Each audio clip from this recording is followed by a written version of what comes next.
تو کیا Pakistan Peoples party صوبوں کی یہ اس طرح سے جو کہا جاتا ہے، بلکہ یہ بھی یہاں تک بھی بات ہوئی ہے کہ ڈسٹرکٹس جتنی ہیں اتنے صوبے بنا دیے جائیں، کئی لوگ تو یہ بھی کہتے ہیں، پھر یہ بھی کہتے ہیں کہ نام اس کا باقاعدہ جو ہے وہ آپ رکھ لیجئے، جنوبی سندھ رکھ لیں، شمالی سندھ رکھ لیں، سینٹرل سندھ رکھ لیں، اور اسی طرح بقیہ صوبوں کا بھی، کہ ناموں کا تو کچھ ایشو نہیں ہے۔ پاکستان پیپلز پارٹی اس پر راضی ہوگی؟ آپ نے گزشتہ روز شرجیل انعام میمن صاحب کو بھی یہ کہتے سنا ہوگا کہ یہ سندھ کوئی کیک نہیں ہے کہ جس کے آپ حصے کر دیں۔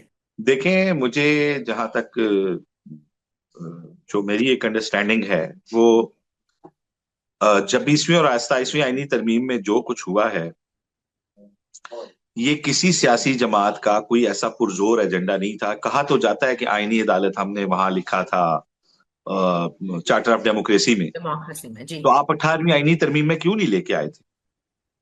لے آتے اگر آپ نے لانی ہوتی۔ ابھی تو کوئی اور لے کے آیا ہے نا، ابھی تو کسی اور نے سپریم کورٹ کو توڑا ہے اور اس کو پہلے بینچ کا نام دیا ہے، پھر عدالت کا نام دیا۔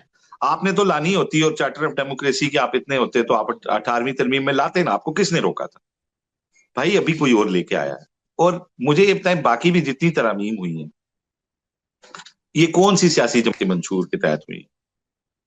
جو آپ نے چیف آف ڈیفنس فورسز کا عہدہ بنایا، یا ان کو نیا ٹینیور دیا، یا باقی فورسز کو ان کے نیچے لے کے آئے ہیں، یہ کون سی سیاسی جماعت نے؟ میں نے تو کبھی کسی کے نہ منشور میں پڑھا، نہ کبھی جلسے میں کسی نے کہا تھا میں یوں کروں گا۔ وہ کہتے ہیں تو ماڈرن یہ سارے ماڈرن مان گئے ہیں نا۔ ٹیکنیک اور مارکا حق نہیں ہوا تھا نا آصف بھائی، وہ کہتے ہیں مارکا حق کے بعد یہ وقت کی ضرورت تھی۔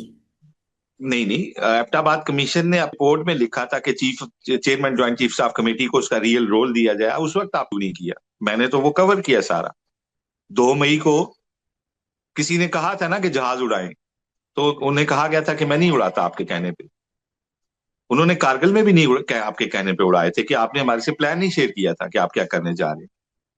تو آپ نے دیکھیں، سیاسی جماعتیں تو کرتی، تو میں تب مانتا کہ 18ویں ترمیم میں آتا تو میں کہتا یہ سیاسی مائنڈز کیا ہیں اس میں۔ بھائی مجھے نظر آ رہا ہے کہ یہ ابھی کون لے کے آئے ہیں، تو یہ ساری ترامیم ان سیاسی جماعتوں کی نہیں ہے، اور یہ جن کی ہیں یہ سیاسی جماعتیں ان کو مان رہی ہیں۔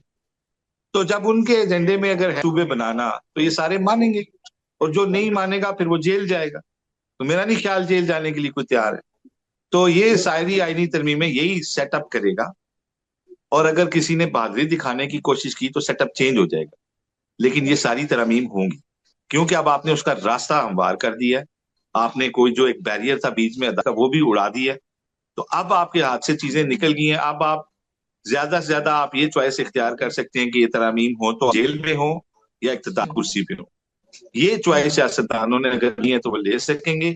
باقی یہ ترامیم انہوں نے نہیں ہے، آپ اور میں سے جائیں گے اور اس پروگرام بھی کریں گے انشاءاللہ، یہ جب ہوں، پھر ہم بتائیں گے کہ کس طرح راضی ہوئے، کس بات پہ مانے۔ تو یہ ہونی ہے، کیونکہ اچھا جن لیکن طاقتور حلقوں نے طے کرنا ہوتا ہے وہ طے کر چکے ہیں دیکھیے، کہ ایک کیا ایک کیا ہونا دلچسپ ہے۔ بات کی، جیسے اس سے پہلے کہ میں دوسرے ٹاپک کی طرف جاؤں، ایک بڑی دلچسپ بات آپ نے کی کہ جو زیادہ بہادری دکھائے گا وہ پھر ہٹا دیا جائے گا، پھر دوسرا سیٹ اپ ہوگا۔ تو وہ جو دوسرا سیٹ اپ ہے اس سے میرا تو نہیں بالکل خیال بھی کوئی بات۔ بہادری دکھائے گا۔ ہوں۔ جی میں اس تھوڑی سی ایک چھوٹی بات کہہ دوں کہ جس طرح ابھی آج بلاول سائز کہہ رہے ہیں نا کہ این ایف سی پہ کوئی کمپرومائز نہیں ہوگا، بڑا ہوں۔ کیٹیگوریکلی وہ کہہ رہے ہیں۔ آپ اور ہوں۔ میں اس دن شو کریں گے جس دن صوبے ڈیفنس کے لیے پیسے دیں گے، ٹھیک ہے نا؟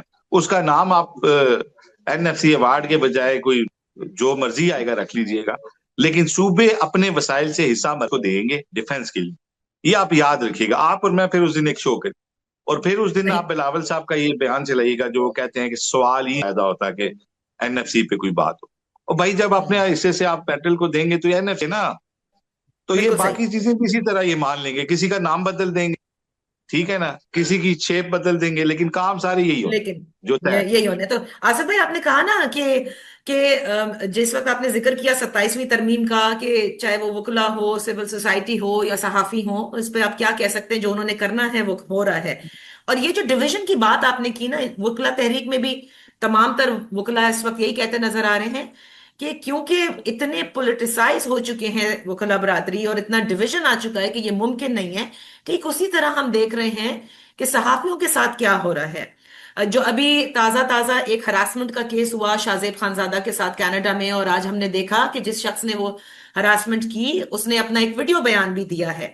اور اس کو لے کر، اور اس سے تھوڑے پیچھے بھی اگر ہم چلے جائیں تو ہم دیکھ رہے ہیں جس طرح سے صحافی ایک دوسرے کے خلاف اختلاف رائے کو جن الفاظ میں یا جس طرح سے بیان کر رہے ہیں سوشل میڈیا پر، کہ ایک دوسرے کے بالکل دست و گریباں ہو چکے ہیں. اب یہ کتنا خطرناک عمل بن گیا ہے ہمارے معاشرے کے لیے اور خود اس پوری صحافت کے لیے بھی. دیکھیں، وار اینڈ ٹیرر سے ہم نے کچھ سیکھا ہو یا نہ سیکھا ہو، ہم نے ایک بات سیکھ لی کہ آپ نے اپنی ذاتی لڑائی کو کسی ایسے بیانیے کا نام دینا ہے بڑا خوبصورت سا، جس پہ زیادہ سے زیادہ لوگوں کو بیوقوف بنایا جا سکے. تو یہ جو بیانیے کی لڑائی ہے نا، یہ صحافیوں کے اندر بھی، جو آپ نے میرے سوال پوچھا ہے، اور صرف صحافیوں میں نہیں، اتنی زیادہ پولرائزیشن ہو چکی ہے کہ آج 1.5 سال اسلام آباد کلب میں، جہاں بڑے پڑھے لکھے لوگ جاتے ہیں اسلام آباد کے، وہاں پہ نیوز چینلز بند ہیں کہ جھگڑا ہو جاتا ہے. وہاں پہ کہتے ہیں سپورٹس چینل دیکھیں یا کوئی انٹرٹینمنٹ کے چینلز لگائیں، کہ یہاں پہ آ کے کہتا ہے کہ نہیں فلانی فلاں چینل لگے گا، دوسرا کہتا ہے فلانی فلاں چینل لگے گا. باقی تک آپ نے بات کی ہراسمنٹ کے واقعے کی، تو عمران خان جو ہیں وہ ہماری نیشنل پالیٹکس میں واحد لیڈر ہیں جنہوں نے ہمیشہ لوگوں کے مذاق اڑائے.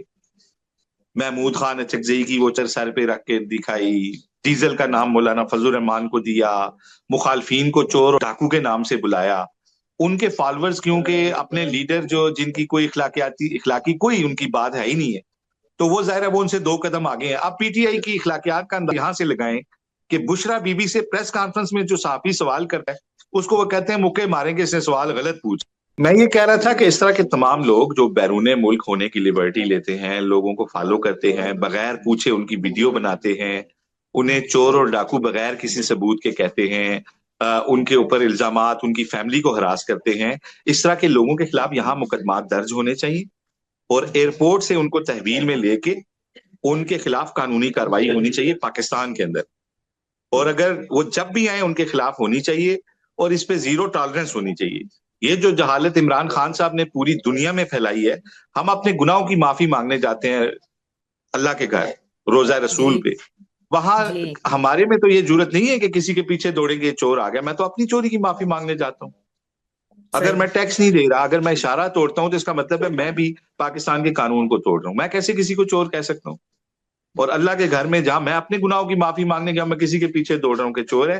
یہ ایسی ایک بد تہذیبی عمران خان صاحب نے سکھائی ہے لوگوں کو کہ یہ شاید آنے والی کئی دہائیوں تک اس بد تہذیبی کے اثرات رہیں گے. تو میں تو یہی سمجھتا ہوں کہ قانون کے مطابق میں سمجھتا ہوں اس کو ڈیل ہونا چاہیے. ایسے سب لوگوں کو پریکٹیکلی جوتے مارنے چاہیے. قانون والوں کو ان کو پکڑ کے ایئرپورٹ سے ان کو جوتے مارتے ہوئے لے کے آنا چاہیے، اور ان کو بتانا اچھا چاہیے کہ لوگوں کی پرسنل زندگی کے اندر آپ کیسے انٹرفیئر کر سکتے ہیں. ٹھیک، لیکن یہ تو ہو گئی وہ جو کہ جو آپ نے کہا جو ایک پوری پود بنا دی گئی ہے کہ جس طرح سے جب چاہا جس کو چور ڈاکو کہہ دیا، ہراس کیا. اور آپ نے درست فرمایا، میرے خیال سے ناظرین کو یہ یاد دلانا ضروری تھا کہ جو کچھ ہم نے مدینہ منورہ میں دیکھا